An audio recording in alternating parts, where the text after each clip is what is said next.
Los temas importantes. Fíjense lo que es este número, que es verdaderamente muy impactante y ahora lo vamos a ver del lado de los precios. El INDEC informó en las últimas horas que la canasta básica de la pobreza, que se llama la canasta básica total, está en 119.757 pesos. 119.757 pesos. Obviamente, ya en el mes de septiembre, eso va a estar en casi 130.000 pesos, porque esa canasta de la pobreza está subiendo a un ritmo de 8.000, 10.000 pesos por mes. Fíjense que en agosto, estos 119.800 pesos para redondear, significó un incremento del 7,3%. Es decir, la canasta de la pobreza aumenta en agosto por arriba de la inflación, 7,3%, la inflación fue 7%. Y en lo que va del año, enero-agosto, aumenta 57,3%, también un punto por arriba de la inflación que fue el 56,4%. Lo que les quiero mostrar es que el ritmo de esta canasta de la pobreza son 8.000 pesos más de como estaba en julio.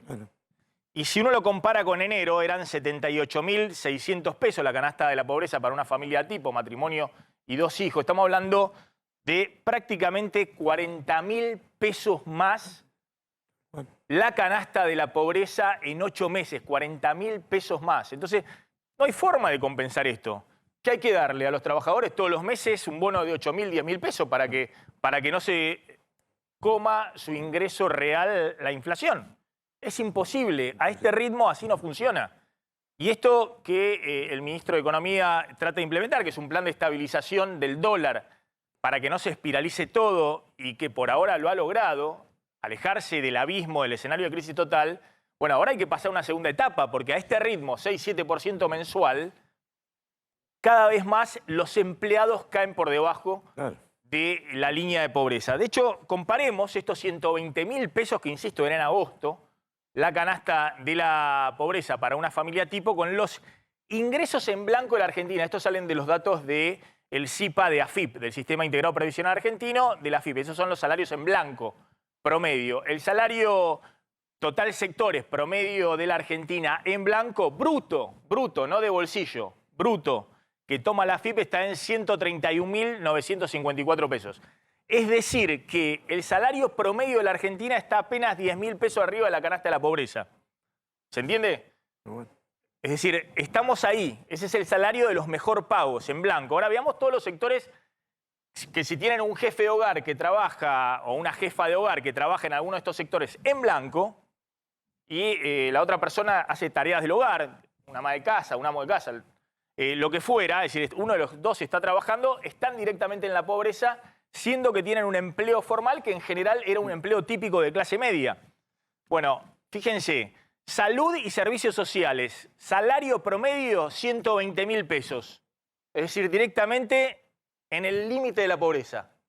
Salud, los empleados de salud y servicios sociales, ahí hay mucho empleado estatal.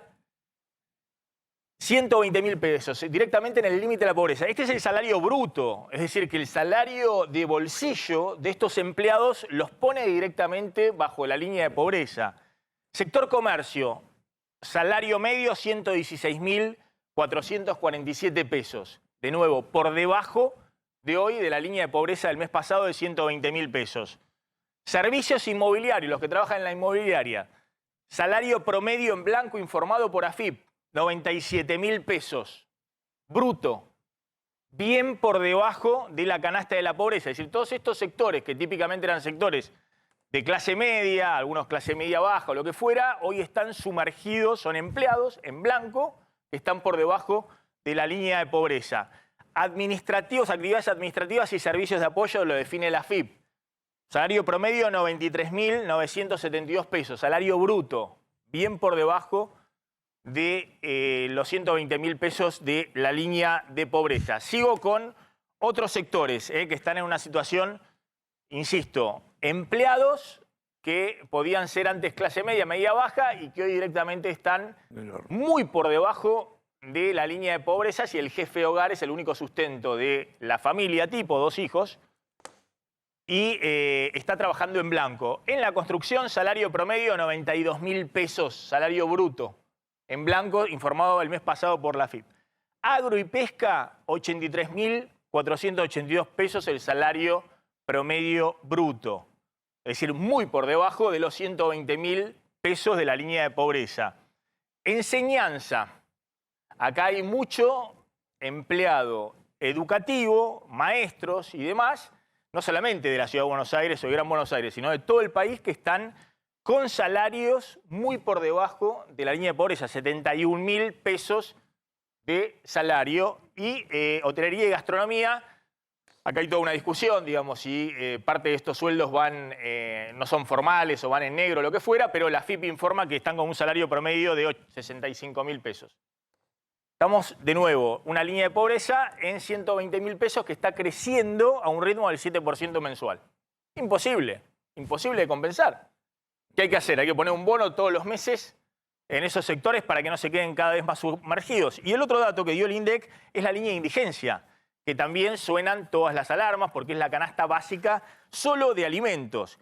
Y esa línea de indigencia, según el INDEC, para una familia tipo, es decir, los que pueden comer y si no llegan a este ingreso mínimo, ni siquiera comen y son considerados indigentes, es decir, no pueden desarrollar, dice el INDEC, una actividad física moderada.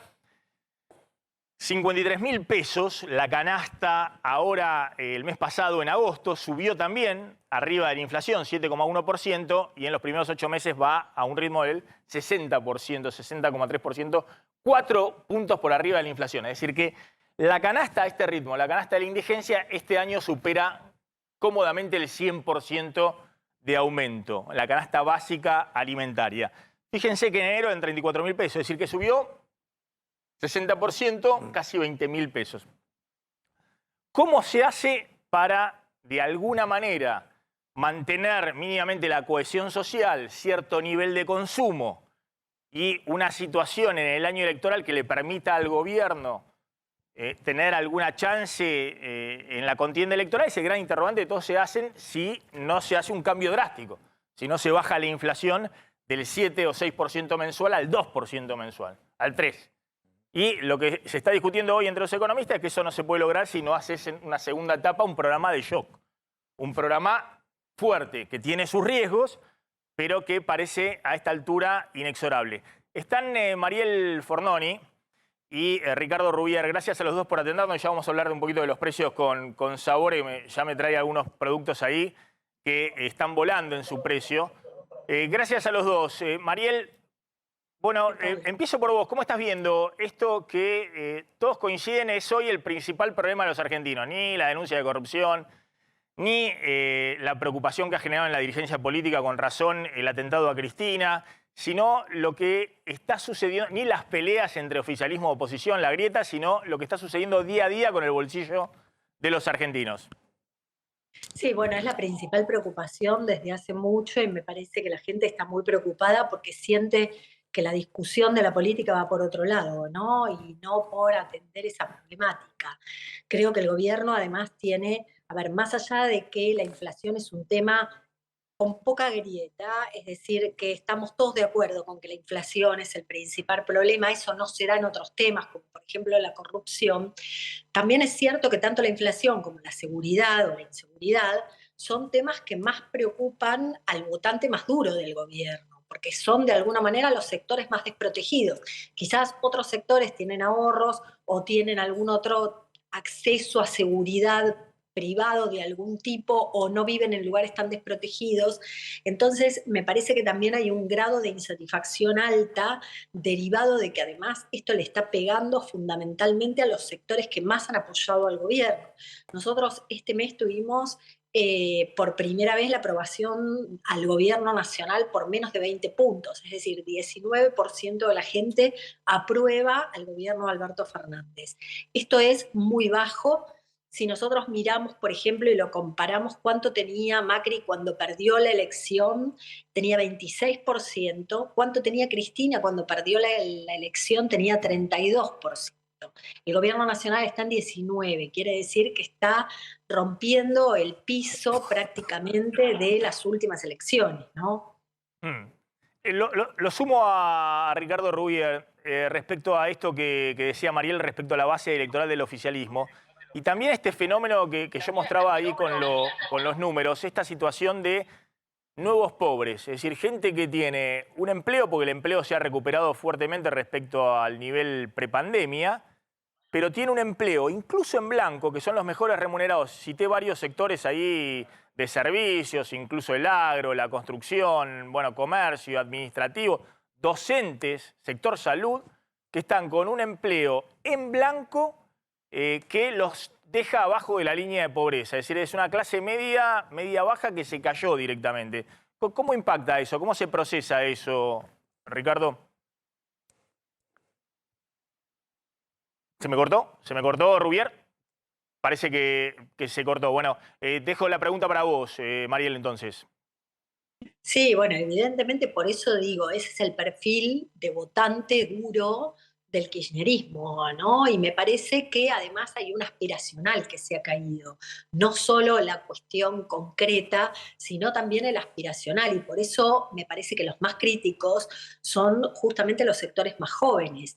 Cuando vos mirás la valoración de la dirigencia política por segmento etario, ves que los más jóvenes realmente están muy, muy enojados. Tal vez era un sector que era que el kirchnerismo podía traer más fácil antiguamente y hoy no lo está logrando, porque ve que desde hace 8 años o desde que esa clase joven tiene uso de razón, está cada vez peor. Y la verdad que para la juventud pensar que otra vez la discusión parece ser, si va a ser Cristina, va a ser Macri, y estamos hablando todo el tiempo de lo mismo, no de resolverle sus problemas, me parece que ese es el enojo tan grande, sobre todo los sectores más jóvenes que son muy, muy críticos. Nosotros tenemos las imágenes nacionales segmentadas de alguna manera y si bien nadie, o sea, hoy no tenemos imágenes positivas altísimas ni diferenciales positivos tan altos como teníamos en otro momento. Hoy tenemos por ahí los 3 primeros de la lista son Larreta, Patricia Bullrich, Lustó, pero que Larreta tiene 3, Patricia Bullrich tiene 1 y Lustó tiene 0, algo. No, no existen esos valores tan grandes. Ahora, si vos los segmentás por edad, los menores de 40 años tienen una imagen muy, muy crítica de la dirigencia De política. toda la dirigencia política. De toda la dirigencia. Lo sumo a Rubí con esto que decía Rubí respecto a bueno, esta situación que se está dando, que hay una inflación, la verdad que inédita. Después vamos a discutir un poco si es necesario un plan de shock y lo que ha pasado en otras experiencias históricas, ¿no? Donde, aunque uno haga todos los deberes con el FMI, política monetaria y fiscal, es muy difícil desacelerar esta inflación del 6%, 7% mensual que está corriendo. Y con esta inflación, sectores que eran de clase media y bueno, cada vez más tienen empleo, están registrados, todo lo que sea, pero se sumergen debajo de la línea de pobreza. ¿Cómo impacta esto? ¿Cómo estás viendo que está volcando, digamos, a la opinión pública? Sí, indudablemente esto es una novedad que el trabajo en blanco en la Argentina se convierte en un sinónimo también de pobreza. Esto es algo que no habíamos visto antes y realmente es un hecho notable y extraordinario desde el punto de vista social y es un castigo más, ¿no? que se reproduce en lo que estaba planteando Mariel, que es la gran desazón, la desilusión que tiene amplios sectores, sobre todo los menores de 40 años, respecto a la política y las posibilidades. La lucha política está planteada. Hoy, ¿cómo está planteada? Salvo la ventaja que seguramente vamos a coincidir, que hoy tienen la posibilidad o la propuesta de Juntos por el Cambio, ventaja por el momento relativa, pero ventaja con respecto a que hoy en día las fuerzas políticas no logran pescar un pescado más. No logran pescar un pescado más. Es decir, no logran entusiasmar y a generar movimientos activos de parte de la población, de los jóvenes, por ejemplo, de los jóvenes, ¿no? Tanto el oficialismo y la oposición no logran movilizar voluntades en función de un proyecto. No está. Les hago una última pregunta a los dos. Empiezo por Mariel. con este ritmo inflacionario, queda un año, ¿no?, hasta la elección. Por eso, digo, más que hablar de la elección, yo creo que el problema lo tiene el oficialismo, que tiene que gobernar. Es un problema fundamental, digamos. Y puedo contar todos los riesgos que tiene estar moviéndose con una inflación del 100% anual, de pensar que esa inflación la tenés controlada y en cualquier momento te podés ir a la banquina, te podés comer una curva que te genere una crisis mayor. Pero desde el punto de vista de la dinámica social, ¿ustedes ven que la sociedad, bueno, hay 100% inflación, 6% mensual, 7%, ha aprendido a convivir con eso? Porque hasta ahora hemos tenido inflaciones 25, 50, 2 últimos años de Macri, hasta el año pasado 50, este año se instala en 100%. Y la verdad que si no se hace algo especial, el año que viene va a estar, en el mejor de los casos, entre 80 y 100%. ¿O tiene un riesgo, digamos, esta situación de que cada vez más gente tiene dificultades para llegar a fin de mes? Bueno, primero creo que por eso también son más críticos los sectores más jóvenes que no están tan acostumbrados a convivir con inflación. Quizás los que tenemos otra edad ya hemos pasado por muchas de estas situaciones. El tema es que por ahí en algunos otros momentos uno tenía como paritarias que iban acompañando a la inflación y el nivel de pobreza y el nivel de asistencia era totalmente diferente, es decir, no había la asistencia que hay ahora y no había el nivel de pobreza que hay ahora. Entonces, sí es cierto que es un problema para el gobierno, primero porque gobierna y segundo que en términos de elecciones los oficialismos son los que están en juego, o sea, el que gana o pierde la elección, él es el oficialismo, no la oposición.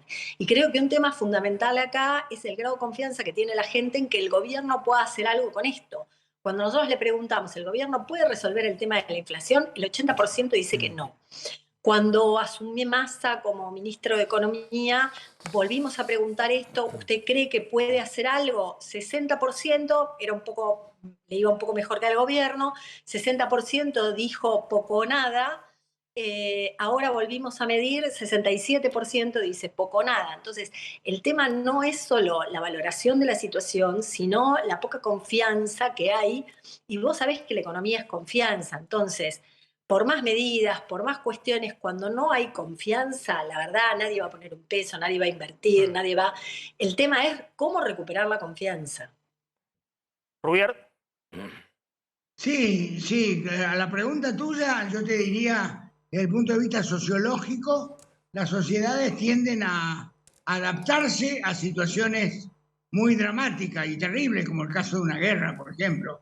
Las sociedades tienden a adaptarse. Ahora, la adaptación que tienen respecto a situaciones terribles, negativas, aberrantes y demás, eso no significa que pierdan la noción de lo mejor.